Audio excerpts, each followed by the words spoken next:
Oi! Na primeira parte do treinamento, a gente falou um pouquinho sobre o princípio básico do que é atender. Atender como um princípio de entender a necessidade do cliente, oferecer uma solução adequada para essa necessidade dele e principalmente o processo de entender o que esse cliente quer dizer para nós. O que a gente tem que ter em mente é que nem sempre o cliente que nos procura, ele tem ideia real daquilo que ele quer. Ainda mais num ramo como o nosso, que você tem uma diversidade de produtos, de miudezas muito grandes e um perfil de cliente muito amplo. Como vocês devem ter trabalhado aí pelo mapa da empatia, o nosso perfil de cliente ele é muito amplo, ele é muito vasto. A gente vai trabalhar tanto com pessoas que trabalham e lidam com esses objetos, com esses produtos todos os dias, até pessoas que às vezes tiveram a necessidade em casa, precisaram comprar, mas tem muito pouca afinidade com os nossos produtos. Então, por isso que a gente começou pela questão do entender a necessidade do cliente. E principalmente com a questão da empatia, porque eu só vou me preocupar em entender esse cliente, em passar para ele o que realmente é importante, se eu me colocar no lugar dele e ver o quanto a necessidade dele às vezes pode não estar clara para ele também. Então vocês vão trabalhar muito como clareadores de necessidade, como pessoas que vão ajudar esse cliente a transformar um discurso, às vezes perdido, meio sem saber qual que é o produto de fato, em um produto que consiga oferecer para eles a solução real dos problemas e das necessidades. Esse é o nosso ponto principal. Se nós conseguirmos fazer isso, a gente vai estar colocando a nossa missão enquanto empresa em dia. Nossa missão é, em primeira frase, que vocês já devem talvez, não sei se receberam ou vão receber ainda, mas uma das primeiras frases da nossa missão é entregar para o nosso cliente as soluções mais adequadas para as suas necessidades. Por isso, se fazer entender é tão importante. E mais do que isso, gastar um tempo para entender esse cliente também. Visto isso, a gente vai tratar hoje, nesse segundo dia, de algumas partes mais teóricas e mais técnicas que podem gerar dúvidas de vocês no processo de atendimento. Quando a gente pensa atendimento ou um processo de vendas, ela envolve algumas etapas. Que etapas básicas seriam essas? A primeira foi a que a gente falou da questão do acolhimento. Todo o processo de atendimento, de vendas, de negociação começa comigo acolhendo esse cliente. Esse acolhimento ele envolve a empatia, ele envolve levantar as necessidades do cliente, mas ele envolve principalmente também a postura que você, vendedor, recepcionista, entregador, vai ter com essa pessoa. O acolhimento é um momento que a sua postura corporal, os seus gestos, o seu tom de voz, a forma que você falar com esse cliente vai influenciar em como ele vai perceber e como esse atendimento pode ser continuado. Aí eu pergunto para vocês, o que vocês vendem? Aquele momento de silêncio.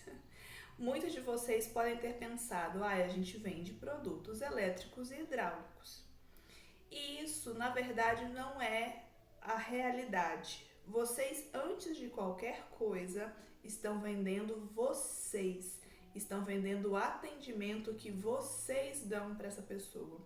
Estão vendendo interpretações a respeito da sua boa vontade, da sua simpatia, de como você vê o mundo. Antes de vender um produto para um cliente, você está vendendo você primeiro. Todos nós temos que nos entender como vendedores. Essa parte faria toda a diferença e talvez garantiria que eu e você tivéssemos sido melhores atendidos em outros lugares que a gente já foi. É muito comum que a gente chegue em alguns lugares para ser atendido e o vendedor, o atendente, haja como se ele estivesse te fazendo um favor ao te atender. Como se você precisasse muito mais dele do que ele de você. Esse pensamento ele diz sobre quem? Ele não diz somente sobre a marca e sobre a loja.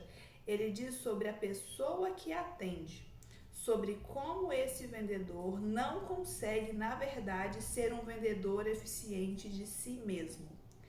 Quando eu tenho um processo de vendas em que eu acho que eu estou fazendo um favor para o meu cliente, eu estou me vendendo para esse cliente muito mal. E isso não garante uma fidelização. E aí a gente precisa falar sobre postura corporal, sobre como o ser humano interpreta questões emocionais e racionais. Tem algumas pesquisas que dizem o seguinte: nós fazemos uma leitura de um ser humano, né, de alguém, nos 3 primeiros segundos que essa pessoa se apresenta para nós. Os outros segundos, os outros 27, nós estaremos ali para confirmar se essa primeira impressão foi verdadeira ou não. Ou seja, você causa uma primeira impressão nos 3 primeiros segundos e o restante, que soma os 30 segundos iniciais de um processo de apresentação, essa pessoa ela vai estar tentando entender se aquela primeira impressão dela é verdadeira ou falsa. Se você conseguiu passar uma boa impressão para alguém em 30 segundos, isso vai gerar uma emoção e um sentimento de gratidão, de felicidade, de satisfação, que vai fazer com que essa pessoa volte, não pelo produto que ela comprou de você, mas por este sentimento, por essa sensação boa que você foi capaz de causar a ela.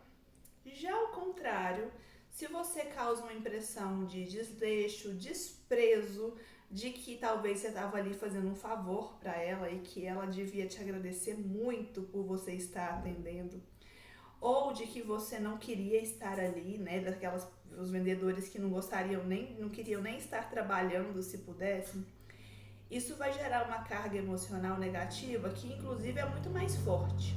A gente se lembra muito mais das emoções negativas que a gente passou durante o dia do que foi positivo.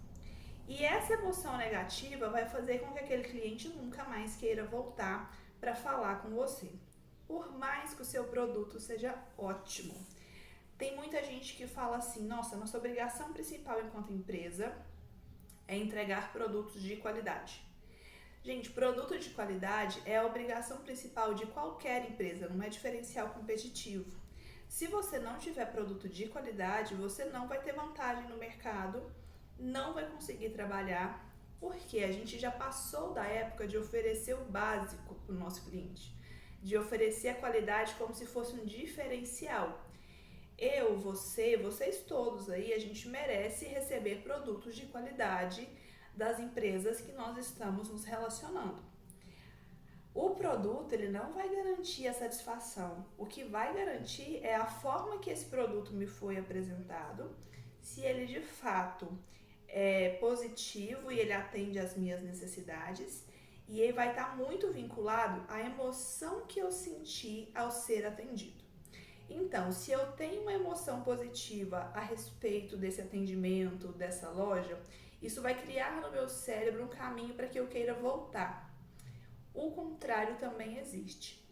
Se eu tiver uma emoção muito negativa a respeito da postura daquela pessoa, do tom de voz que ele usou para falar comigo, da forma de olhar que ele me direcionou, isso vai me fazer com que eu não queira também voltar para aquele lugar, mesmo se a qualidade do produto for boa. E aí a gente tem que falar já que a gente começou a falar de diferencial competitivo, pensem comigo. Os produtos hoje são muito parecidos. A gente tem, e vocês podem pensar em carro, por exemplo. Os carros vão ficando todos parecidos, todos iguais, todos com as mesmas linhas, todos com as mesmas funcionalidades. Então, no começo, tinham carros que tinham airbag como diferencial. Hoje em dia, o airbag é obrigatório. Antes, você tinha o carro que tinha um detalhe ou outro que era diferente. Isso foi se tornando cada vez mais normal e até obrigatório para muitas deles. Então, o que faz com que a pessoa queira consumir aquele carro? Porque ele é muito parecido com o outro. É a experiência que ela tem com a marca, com a forma que ele foi tratado na venda, a forma que ele foi tratado no pós-venda, se o vendedor o tratou de forma igualitária ou não, se eu cheguei para comprar um carro de valor muito grande ou um valor menor e eu tenha sido tratado com respeito nas duas situações. Qualidade não garante nossos clientes mais. É muito importante que a gente tenha isso em mente, porque senão a gente se baseia no processo errado. Você segura seu cliente oferecendo sim e obrigatoriamente um produto de qualidade. Mas, mais do que isso, quando você oferece para ele um valor agregado sobre você, que é o vendedor, ou que é o atendente, que é o caixa, você é muito importante no processo de vendas, tanto quanto o seu produto de qualidade. Então, a primeira coisa é a gente tirar o mito de que, tendo um bom produto, eu posso fazer qualquer coisa. Outra pesquisa diz o seguinte: nós fazemos leitura uns dos outros muito mais pelas questões não verbais do que pelas questões verbais. Isso quer dizer o quê? Vocês vão se lembrar de mim muito mais pelo que vocês sentem quando eu falo, pelo tom de voz que eu uso, né? E nós nem estamos nos vendo. Pela forma que eu movimento a minha mão, pela cor da roupa que eu uso, por questões que não são verbais às vezes, né? São de postura, pelas palavras que eu usei em algum momento, pelo tom, do que simplesmente pelo conteúdo que eu me apresentar para vocês. Então a gente constrói uma relação de confiança muito mais pela forma que eu me apresento do que simplesmente pelo que eu falo. Tem pessoas que falam com um tom de voz que às vezes dão a impressão para o outro de que a pessoa está irritada, de que a pessoa está acelerada, que quer se livrar logo. O que é importante que eu, atendente, vendedor, recepcionista, nós vamos falar assim, eu que lido com o público, tá? Que somos nós todos aqui, independente do cargo que você tenha. É muito importante que vocês saibam que a postura que você apresenta, o tom de voz que você usa, a entonação, se você fala muito rápido, muito devagar, isso tudo vai influenciar na forma que o seu cliente vai te perceber. E eu sempre gosto de relembrar para o seguinte: eu preciso ser um vendedor, uma pessoa que lida com o público, que o cliente que me encontra na loja me lê de uma maneira e quando ele me encontrar na fila do supermercado, lá no atacadão fazendo compra, ele vai me perceber da mesma maneira. Eu não posso ser uma pessoa educada, simpática, solícita na loja e ser o oposto disso na rua. Por quê? Porque esse cliente ele não vai fazer a diferenciação entre o horário de trabalho, a leitura corporal que ele faz de você no horário de trabalho e a leitura corporal que ele faz de você ao te encontrar na rua. Nós que trabalhamos com o público, que trabalhamos oferecendo soluções, a gente tem que se atentar o tempo todo para manter uma postura e uma conduta que seja igual e de preferência controlada, né? Eu posso agir de forma que eu queira que o outro veja. Eu tenho que ser alguém que você sempre muito correto, tanto na loja quanto fora da loja.